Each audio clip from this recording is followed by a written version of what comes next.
జిల్లాకు రాజు ఎవరో తెలుసా? ప్రతి ఏటా లక్షల మంది కలలు ఉంటారు కానీ కొందరు మాత్రమే ఆ కుర్చీ దక్కుతుంది. ఆ కుర్చీ ఇచ్చే పవర్ వేరు. ఆ హోదా ఇచ్చే గౌరవం వేరు. ఒక సామాన్య సంతకం దేశ గమనాన్ని మార్చగలదా అంటే అది కేవలం ఒక ఐఏఎస్ ఆఫీసర్కే సాధ్యం. కేవలం ఒక హోదా కోసం మాత్రమే కాకుండా ఈ వ్యవస్థలో మార్పు జరిగి తీసుకురావాలి అనుకునే ప్రతి స్టూడెంట్ మనసులో ఉండే ప్రశ్నలు ఇవి. అసలు ఐఏఎస్ అంటే ఏంటి? వాళ్ళ పవర్స్ ఎంతవరకు ఉంటాయి? మనం ఆ స్థాయికి చేరుకోవాలంటే ఏం చేయాలి? ఈ ఒక్క వీడియోలో మీకున్న అన్ని డౌట్స్ క్లియర్ అయిపోతాయి. Let's start. హాయ్ ఫ్రెండ్స్, ముందుగా మీకు ఒక విషయం చెప్పాలి. మీ వయసు ఇప్పటికే 30-35 దాటిపోయి ఉండొచ్చు, లేకపోతే ఐఏఎస్ రాయడానికి మీకు అవకాశం లేకపోయి ఉండొచ్చు. అందుకని ఈ వీడియో మీకు పనికిరాదు అనుకోవద్దు. ఎందుకంటే మీకు అవకాశం లేకపోయినా మీ పిల్లలకు ఉంటుంది. మీ అన్న తమ్ముడు లేదా అక్క చెల్లెలకి లేదా వారి పిల్లలకి, మీ ఫ్రెండ్స్ లేదా వాళ్ళ పిల్లలకి మీరు మంచి దారి చూపించగలరు.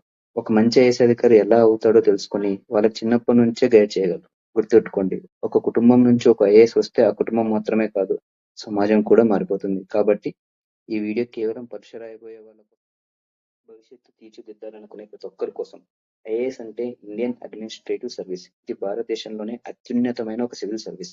మన దేశ పాలనని ముఖ్యంగా 3 విభాగాలుగా చేస్తారు: శాసన వ్యవస్థ, న్యాయ వ్యవస్థ, కార్యనిర్వాహక వ్యవస్థ. Legislative, judiciary, executive. శాసన వ్యవస్థలో చట్టాలు రూపొందించబడతాయి, కానీ న్యాయ వ్యవస్థలో ఆ చట్టాలపై తీర్పులు ఇవ్వడం జరుగుతుంది. కానీ కార్యనిర్వాహక వ్యవస్థలో ఆ చట్టాలు ప్రజలకు తీసుకెళ్లి అమలు చేసి అవి కరెక్ట్ గా కన్వే అవుతున్నాయా లేదా అని చూస్తారు. ఈ మూడో వ్యవస్థలోనే, అంటే కార్యనిర్వాహక వ్యవస్థలోనే కీలక పాత్ర పోషించేది ఐఏఎస్ అధికారులు. ఒక మంత్రి నిర్ణయం తీసుకుంటే ఆ నిర్ణయం సామాన్య ప్రజలకు చేరేలా చూసి గ్రౌండ్ లెవెల్లో అన్ని క్లియర్ గా చేసేది ఈ ఐఏఎస్ అధికారులు. ఐఏఎస్ అధికారులు ముఖ్యంగా 3 స్థానాల్లో పనిచేస్తారు: రాష్ట్ర స్థాయి, జిల్లా స్థాయి, కేంద్ర స్థాయి. ఫస్ట్ గా జిల్లా స్థాయిలో ఎక్కడ పనిచేస్తారో తెలుసుకుందాం. జిల్లాలో ఒక ఐఏఎస్ అధికారిని మనం సాధారణంగా డిస్ట్రిక్ట్ కలెక్టర్ లేదా డిస్ట్రిక్ట్ మేజిస్ట్రేట్ అని పిలుస్తాం. జిల్లాలో ఉండే అన్ని శాఖలు, అంటే రెవెన్యూ, పోలీస్, విద్య, ఆరోగ్యం, వ్యవసాయం, ఇలా ఏ శాఖనైనా తీసుకోండి, వాటన్నిటికీ సమన్వయం చేసి క్లారిఫై చేసే బాస్ కలెక్టరే. ఉదాహరణకు రెవెన్యూ శాఖ. ముఖ్యంగా రెవెన్యూ శాఖలో భూమి రికార్డులు, వివాదాలు, భూసేకరణ వంటివి కలెక్టర్ చూస్తారు.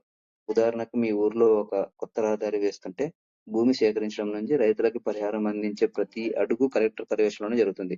తర్వాత లా అండ్ ఆర్డర్. ఇక్కడ కలెక్టర్ మరియు ఎస్పీలు కలిసి పనిచేస్తారు. ఎన్నికల గురించి, అల్లర్లు, తర్వాత 144 విధించాలన్నా, కర్ఫ్యూలు చేయాలన్నా ఇవన్నీ ఐఏఎస్ పరిధిలోనే జరుగుతాయి. తర్వాత విపత్తు నిర్వహణ అంటారు. వరదలు వచ్చినా, తుఫాన్లు వచ్చినా ప్రాణ నష్టం ఏమీ జరగకోకుండా ప్రజలను ఆదుకునే వ్యవస్థలో ఐఏఎస్ ముందుంటారు. అందుకనే ఐఏఎస్ జిల్లా ప్రభుత్వం ఒక చిత్రం అంటారు. తర్వాత రాష్ట్ర స్థాయిలో ఎక్కడ పనిచేస్తారో తెలుసుకుందాం. ఒక అధికారి జిల్లా స్థాయిలో ప్రజల సమస్యలు చూశాక ప్రమోషన్ పొంది రాష్ట్ర స్థాయికి చేరుకుంటాడు. ఇక్కడ వీళ్ళు సెక్రటరీ లేదా కమిషనర్ వంటి పదవుల్లో పనిచేస్తారు. ఇక్కడ వీళ్ళు మొత్తం బాడీకి ఒక బ్రెయిన్ లా పనిచేస్తారు. ఎగ్జాంపుల్, పాలసీ రూపకల్పనలో కానీ, బడ్జెట్ కానీ. పాలసీ రూపకల్పనలో ఉదాహరణకు రైతులు ఇబ్బందులు ఉన్నారని మంత్రి అంటే ఏ రైతు వర్గానికి సహాయం చేయాలి, ఎంత మొత్తంలో సహాయం చేయాలి, నిధులు ఎక్కడి నుంచి తేవాలి, అవినీతి జరగకుండా ఎలా ఆపాలి, ఈ మొత్తం పాలసీ డిజైన్ ని ఐఏఎస్ అధికారులు చేస్తారు. తర్వాత బడ్జెట్, రాష్ట్ర బడ్జెట్. బడ్జెట్ అంటే కేవలం అంకెలు కాదు, అది రాష్ట్ర అభివృద్ధి దిశను నిర్ణయించే పత్రం. రాష్ట్ర ఆదాయాన్ని ఏ శాఖకి ఎంత కేటాయించాలో నిర్ణయించేది ఒక ఐఏఎస్ అధికారి. చివరిగా కేంద్ర స్థాయి. కేంద్ర స్థాయిలో వీరు దేశ భవిష్యత్తును ప్రభావితం చేసే జాతీయ విధానాలు రూపొందిస్తారు. Example, national policies like digital India and make in India లాగా. ఐఏఎస్ అధికారులు తమ సొంత రాష్ట్రంలో 7 నుంచి 9 సంవత్సరాల అనుభవం తర్వాత కేంద్ర ప్రభుత్వానికి వెళ్లే అవకాశం ఉంటుంది. ప్రతి సంవత్సరం కేంద్రానికి వెళ్లాలనుకునే అధికారుల పేర్లను రాష్ట్ర ప్రభుత్వాలు ఒక జాబితాల రూపంలో కేంద్రానికి అందిస్తాయి. కేంద్ర ప్రభుత్వం తమ అవసరాలకు తగ్గట్టుగా ఆ జాబితా నుండి అధికారులను ఎంపిక చేస్తారు. కేంద్ర ప్రభుత్వంలో వీళ్ళ హైరార్కీ ఎలా ఉంటుంది? Under secretary, deputy secretary, director, joint secretary, additional secretary, secretary, cabinet secretary. Cabinet secretary అనేది దేశంలోని అత్యున్నతమైన పదవి. వీళ్ళు డైరెక్ట్ గా ప్రధానమంత్రితో కలిపి పనిచేస్తారు. కేంద్రంలో వాళ్ళు చేసే పనులు ఎలా ఉంటాయి? జిల్లా కలెక్టర్లు పనిచేసేటప్పుడు క్షేత్రస్థాయిలో ప్రజలు మమేకమై పనిచేస్తారు. కానీ కేంద్రంలో వీరి విధులు భిన్నంగా ఉంటాయి. దేశవ్యాప్తంగా అమలు చేయాల్సిన పథకాలు రూపొందించడంలో కీలక పాత్ర పోషిస్తారు. ఇందాక చెప్పినట్లుగా డిజిటల్ ఇండియా, స్వచ్ఛ భారత్ ఇలాంటివి. దీని తర్వాత బడ్జెట్. వివిధ శాఖలకు నిధులు ఎలా కేటాయించాలి, ఎంత కేటాయించాలి, మరియు వాటి వినియోగాన్ని ఎలా పర్యవేక్షించాలి అనేది మొత్తం ఐఏఎస్ అధికారుల రూపంలో జరుగుతుంది. అంతర్జాతీయ సంబంధాలు. విదేశీ ప్రతినిధులతో చర్చలు జరపడము, వరల్డ్ బ్యాంక్ లేదా ఐక్యరాజ్య సమితి వంటి సంస్థలతో సమన్వయం చేసుకోవడం, ఇలాంటివన్నీ ఐఏఎస్ అధికారులే చేస్తారు. తర్వాత మంత్రులకు సలహా. ఎన్నికైన మంత్రులకు పరిపాలనా పరమైన మరియు సాంకేతిక పరమైన సలహాలు ఇస్తారు. క్లుప్తంగా చెప్పాలంటే రాష్ట్రంలో వీళ్ళు అమలు చేసేవారు ఇంప్లిమెంటర్స్, కానీ కేంద్రంలో యోచించేవాళ్ళు పాలసీ మేకర్స్ అండ్ క్రియేటర్స్ గా పరిగణించవచ్చు. సరే, బాధ్యతలు తెలిసాయి, మరి ఆ స్థాయికి చేరాలంటే ఎలా? దీనికోసం మీరు యూపీఎస్సీ సివిల్ సర్వీస్ పరీక్ష రాయాలి. దీంట్లో 3 దశలు ఉంటాయి: ప్రిలిమ్స్, మెయిన్స్, ఇంటర్వ్యూ. మన దేశ రాజ్యాంగం కల్పించిన రిజర్వేషన్ల ప్రకారం ఇక్కడ కొన్ని అటెంప్ట్స్ లిమిట్ కూడా ఉంటుంది. తర్వాత వీటికి అర్హత ఎలా ఉంటుందంటే, మీకు ఒక సందేహం రావచ్చు, దీనికి పెద్ద పెద్ద డిగ్రీలు ఉండాలా అని. అస్సలు అవసరం లేదు. ఏదైనా గుర్తింపు పొందిన యూనివర్సిటీ నుంచి ఒక్క సాధారణ డిగ్రీ ఉంటే సరిపోతుంది. 10వ తరగతిలో ఎక్కువ మార్కులు రావాలన్న క్వశ్చన్ అవసరం లేదు. మినిమం మార్క్స్ తో పాస్ అయిన వాళ్ళు కూడా ఐఏఎస్ చేయవచ్చు. Don't under estimate your courage and 10th and inter marks. So degree అయిపోయిన తర్వాత ప్రిలిమ్స్ ఒక ఎగ్జామ్ రాయాలి. ఇది మెయిన్ ఫిల్టర్ అని చెప్పొచ్చు. ప్రిలిమ్స్ కేవలం ఒక ఎంట్రన్స్ గేట్ లాంటి. దీంట్లో వచ్చే మార్క్స్ ర్యాంక్ పరిగణించరు. ఇందులో 2 సబ్జెక్ట్స్ ఉంటాయి: general studies and civil service aptitude test. General studies లో మొత్తం 200 మార్కులు, 100 ప్రశ్నలు ఉంటాయి. 2 గంటల సమయం. కట్ ఆఫ్ మార్క్ ప్రతి ఏటా మారుతుంది. సాధారణంగా 90, 105 మార్కుల మధ్య ఉంటుంది. నెగిటివ్ మార్క్స్ కు కోత ఉంటుంది. అంటే ఒక తప్పు చేస్తే 1/3 క్వశ్చన్ రైట్ చేసిన మార్క్ కట్ ఆఫ్ అయిపోతుంది.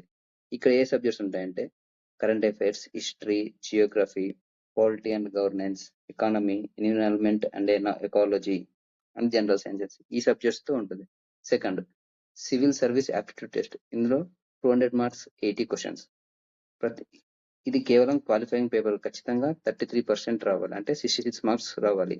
ఇందులో 66 మార్క్స్ రాకపోతే పేపర్ 1 ఎంత బాగా రాసినా, అంటే జనరల్ స్టడీస్ ఎంత బాగా రాసినా డిస్క్వాలిఫై అయిపోతారు. ఇక్కడ ఏ సబ్జెక్ట్ ఉంటాయంటే comprehension, interpretation skills, logical reasoning and analytical ability, decision making and problem solving, general mental ability, basic numeracy, data interpretation. ఇవన్నీ జనరల్ నాలెడ్జ్ సంబంధించినవి. ఇక్కడ ఈ ప్రిలిమ్స్ లో 15,000 మెంబర్స్ ని సెలెక్ట్ చేస్తారు. అది ఎలా సెలెక్ట్ చేస్తారంటే, చాలా మందికి ఉండే సందేహం ఇది. యూపీఎస్సీ ఒక సింపుల్ ఫార్ములా వాడుతుంది: మొత్తం ఉన్న వేకెన్సీలు ఇంటూ 12 to 13 టైమ్స్, 12 నుంచి 15 రెట్లు. అంటే 1000 ఖాళీలు ఉంటే 15,000 మందిని ఫిల్టర్ చేసుకుంటుంది. ఇక్కడ రిజర్వేషన్ల వారుగా కట్ ఆఫ్ నిర్ణయించి ఆ 15,000 మందిని ఫిల్టర్ చేసి మెయిన్స్ కి ఎలిజిబిలిటీగా. మెయిన్స్ అసలైన యుద్ధం అని చెప్పాలి. ఇందులో డిస్క్రిప్టివ్ టైప్ ఉంటాయి. మొత్తం 9 పేపర్స్ ఉంటాయి. 2 క్వాలిఫైయింగ్ పేపర్స్, తర్వాత 7 మెరిట్ పేపర్స్. క్వాలిఫైయింగ్ పేపర్స్ ఒకటి రీజనల్ లాంగ్వేజ్ ఉంటుంది, తర్వాత ఇంకో ఇంగ్లీష్ లో ఉంటుంది. మొత్తం 300 మార్కులు ఉంటుంది. కనీసం 25 మార్క్స్ రావాలి. తర్వాత మెరిట్ పేపర్స్ డీటెయిల్స్ నేను డిస్క్రిప్షన్ లో ఇస్తున్నాను. జస్ట్ ఇక్కడ మీకోసం రీడ్ చేస్తున్నాను. Essays, general studies 1, Indian heritage and culture, history and geography of the world and society. తర్వాత next paper governance, constitution policies. తర్వాత టెక్నాలజీస్, తర్వాత ఇథిక్స్. నెక్స్ట్ ఆప్షనల్ పేపర్ ఉంటుంది. ఒక ఆప్షనల్ పేపర్ నుంచి 2 సబ్జెక్ట్ పేపర్స్ ఇస్తారు. ఒక సబ్జెక్ట్ ఎంచుకుంటే దాంట్లో నుంచి 2 పేపర్లు వస్తాయి. మొత్తం 7 పేపర్స్, 250 మార్క్స్, 1750 మార్క్స్ ర్యాంక్ కి కౌంట్ అవుతాయి. నెక్స్ట్ ఇంటర్వ్యూలో 275 మార్క్స్ ఉంటాయి. 1750 మెయిన్స్ కి 275 ఇంటర్వ్యూ, టోటల్ 2025 మార్క్స్. ర్యాంకింగ్ మరియు సర్వీ కేటాయింపులు ఎలా ఉంటాయి? మెయిన్స్ రాసిన 15,000 మందిలో సుమారు 2,000 నుంచి 3,000 వరకు ఇంటర్వ్యూకి పిలుస్తారు. అంటే ఒక 1,000 ఖాళీలకి 3 టైమ్స్, 3 రెట్లు ఎక్కువ. చివరిగా 2025 మార్కులకు గాను ఎవరైతే ఎక్కువ మార్కులు వస్తాయో వారిని 1 నుంచి 1000 వరకు ర్యాంకులుగా ప్రకటిస్తారు. ర్యాంకుకు 1 నుంచి 100 లోపు వచ్చిన వాళ్ళకి సాధారణంగా ఐఏఎస్ వస్తుంది. ఆ తర్వాత ర్యాంకులను బట్టి, వాళ్ళు ఇచ్చిన ప్రిఫరెన్స్ ని బట్టి ఐపీఎస్, ఐఎఫ్ఎస్, ఐఆర్ఎస్ వంటి సర్వీసులను కేటాయిస్తారు.